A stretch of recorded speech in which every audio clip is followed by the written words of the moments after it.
Bueno, señores, ¿por qué quejarnos entonces que recibimos poco o nada si ni siquiera sabemos cuánto estamos aportando? Ojo, como usuarios tenemos que saber, porque sí, tenemos el deber de aportar, pero también tenemos que conocer de nuestros derechos, deberes y derechos para reclamar. Pero bueno, vamos a aprender hoy día justamente sobre los sistemas de pensiones, ¿no es cierto? Vamos a conocer un poquito ambos, la ONP y las AFPs.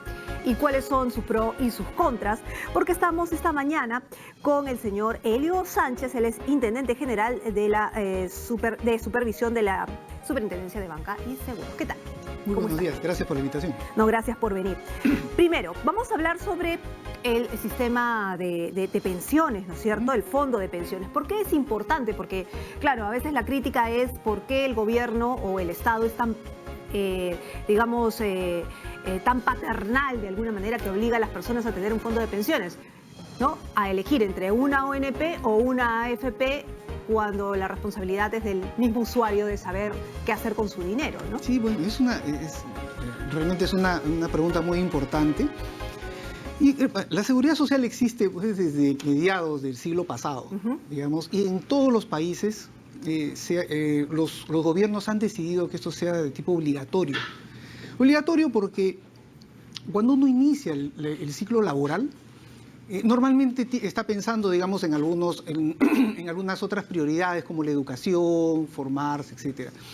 Y el largo plazo se ve como algo lejano, que es la vejez, un momento en el cual nosotros ya no vamos a poder trabajar y necesitamos financiar nuestros recursos. Entonces, para ello hay que ir ahorrando paulatinamente. Entonces, en casi todos los países, más del 98%, por darte una cifra, en general, de acuerdo a los reportes internacionales, los sistemas son obligatorios. Entonces, el Estado plantea una posibilidad para que las personas se protejan contra este hecho inexorable que es la vejez.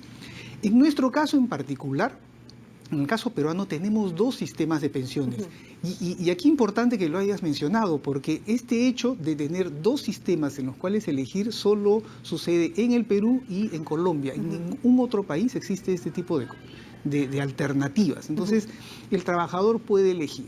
Bueno o malo, elige. Y, por ejemplo, cuando un trabajador ingresa al mercado laboral debe elegir o es el sistema nacional o es el sistema privado. ¿Por qué elegir uno u otro? ¿Por qué la ONP o la AFP? Bueno, ese es el diseño que está establecido. Pero ¿no? claro, pero hay que explicar rapidito, digamos, para entrar ya de pleno, para ver en dónde estamos afiliados. ¿Por qué la ONP o la AFP? Bueno, son dos sistemas. Uno es el sistema de beneficio definido donde todos aportan a un fondo común y tienen una pensión que el gobierno ha establecido una pensión máxima y una pensión mínima. Si es que cumple los 20 años de aportes. ¿Cuáles son las mínimas y cuáles son las máximas? 415 soles y la máxima es 857.36. Eso sucede en el sistema nacional. Ya, pero ojo, hay que ser claros y decir que ese fondo de pensiones en la ONP, es decir, los nuevos van poniendo para ir pagándole las pensiones a los viejos. Exactamente, eso se le llama como beneficio definido, es un fondo común, se le puede, digamos, así funciona la ONP. Que por cierto dicen que está quebrada. ¿Está quebrada? Bueno, es un tema que habría que ver como superintendencia, no compete manifestarnos. Ok, vamos a la AFP, rapidito. En el caso del sistema privado de pensiones, uno tiene que elegir el trabajador, si elige, digamos, y si no elige, bueno, pasa automáticamente al sistema privado. Si es un nuevo trabajador, tal cual está el mecanismo legal, el nuevo trabajador se afilia automáticamente a una AFP que es la ganadora de una licitación. Y una licitación que se ha venido realizando ya en 3 oportunidades cada 2 años y el día de hoy casualmente se realiza la 4ª licitación. Hoy día a las 10 de la mañana se realiza la 4ª licitación entre las 4 AFPs. La que ganó la licitación es la AFP Prima, que ofreció la comisión más baja de 0.18% del sueldo y 1.25% de los aportes que vaya a hacer. Al inicio, obviamente, para una persona joven que recién empieza, digamos, a ahorrar, el fondo inicialmente es muy bajo. Por eso lo más relevante es la comisión en este momento por remuneración, que es la más baja. Entonces, un trabajador nuevo ingresa. Tú me dirás, ¿qué sucede si no está contento o está preocupado, quiere pasarse? Según la ley, tiene que estar obligatoriamente 2 años, 24 meses, 2 años. ¿Por qué? Porque ese es el mecanismo para que pueda ganar la licitación. De esa manera se ofrece la menor comisión sin tener que invertir en costos, gastos de venta o publicidad. Ok, ¿no? cuando usted dice de que las personas, el trabajador libremente puede elegir, no puede elegir, pues, porque lo están obligando a elegir a la ganadora de la licitación del gobierno. Tu pregunta es importante. Puede elegir, a ver, cuando ya está ahorrando puede elegir entre las otras tres, pero el después de 2 mecanismo de años. licitación es 0.18 y te voy a hacer la comparación. Antes de las licitaciones, un nuevo trabajador pagaba el primer mes 19 soles, ahora solo paga 1.8 soles al mes. Eso es una reducción muy, muy importante en lo que gasta un nuevo afiliado. Okay. Y lo importante para un nuevo afiliado es el primer gasto, porque Claro, no tiene ahorro, pero digamos, ¿no? lo que pasa es que lo que estamos hablando es que estamos hablando del negocio de las AFPs. Si lo hablamos en conjunto, de que el gobierno obliga a los nuevos trabajadores, que podría ser un grueso impresionante, ese 0.18 va a ser una gran cantidad de dinero. O sea, me estoy poniendo como abogado del diablo, digámoslo así, ¿no? Y me parece importante tu pregunta, porque ¿qué es lo que sucede? Como lo más relevante para un afiliado es la comisión y la más baja, estoy hablando de 10 veces menor pago que está haciendo un nuevo trabajador. No es algo, no es una reducción muy reducida. Pero sin embargo, supongamos que no estuviera contento. Ajá. Después de 6 meses se puede ir, si es que así lo decide. Después de 6 meses se puede elegir. ¿No queda de ¿Por 2 qué? años? Se queda obligatoriamente si quiere, pero si es que él quisiera, se puede ir siempre y cuando lo que le ofrezca otra AFP en términos de rentabilidad y costos sea mejor. A eso me refiero. O sea, sí se puede ir en 6 meses. Se puede ir en 6 meses. Ok. Un nuevo trabajador. Un trabajador, digamos, en mi caso, por ejemplo, que yo soy afiliado, me puedo ir mañana y elegir, y ese proceso dura entre 1 y 2 meses. Ajá. ¿No? Ahora, lo que mencionan es que la rentabilidad de las AFPs ha bajado considerablemente y que ya no es un negocio. A ver. Tanto es así que en Chile han tenido que reestructurar las AFPs. A ver. Que es bien la importante. precursora del negocio de Mire, las me AFPs. parece excelente tu comentario, porque nosotros estamos empezando desde que ingresa un trabajador a los inicios hasta que se jubila. Estamos hablando de un ciclo laboral de 40 años. Sobre el tema de que no es negocio, yo solo te puedo decir que cuando es ahorro de largo plazo, lo que hay que ver es ese horizonte largo. Van a haber variaciones en el corto plazo, pero por supuesto que pueden haber variaciones, las han habido, pero el sistema se ha recuperado rápidamente, en menor tiempo en promedio de lo que ha sido la reducción. Tanto así que si nosotros calculamos, por ejemplo, del total del fondo de pensiones, el 60%, más del 60% de rentabilidad. Claro, podemos mirar el año, pero yo los invito a que miren desde que empezaron a aportar o desde los 5 años. Eso y no es depende en qué pérdida, fondo, y no es pérdida, perdóname, y eso no es pérdida, porque no se está jubilando. Ahora tú me mencionas el fondo. Exacto, dependiendo de qué fondo, Entonces, 1, 2, 3. hay alternativas. Una persona joven, cuando se inicia, podría elegir el fondo 3, pero ¿qué sucede? El 90% de las personas no elige y pasa automáticamente al fondo 2, que es un fondo balanceado. Este fondo balanceado, en los 25 años que ha tenido el sistema, ha tenido 11% de rentabilidad real, de rentabilidad positiva. Si le descontamos la inflación anual, no es que en 25 años solo 11, si sacamos promedio anual, 11% nominal positivo. Claro, pero usted está hablando del pasado, que viene en el presente y en el futuro. En el presente y en el futuro. ¿Es cierto que ha bajado la rentabilidad de las AFPs y que si van a ser reestructuradas, caso Chile, por ejemplo? Bueno, en caso de Chile, las AFP no se están reestructurando. Lo que se está viendo es una reforma al sistema, cómo mejorar. Vale decir, mayor tasa de aporte y otros mecanismos de mejora.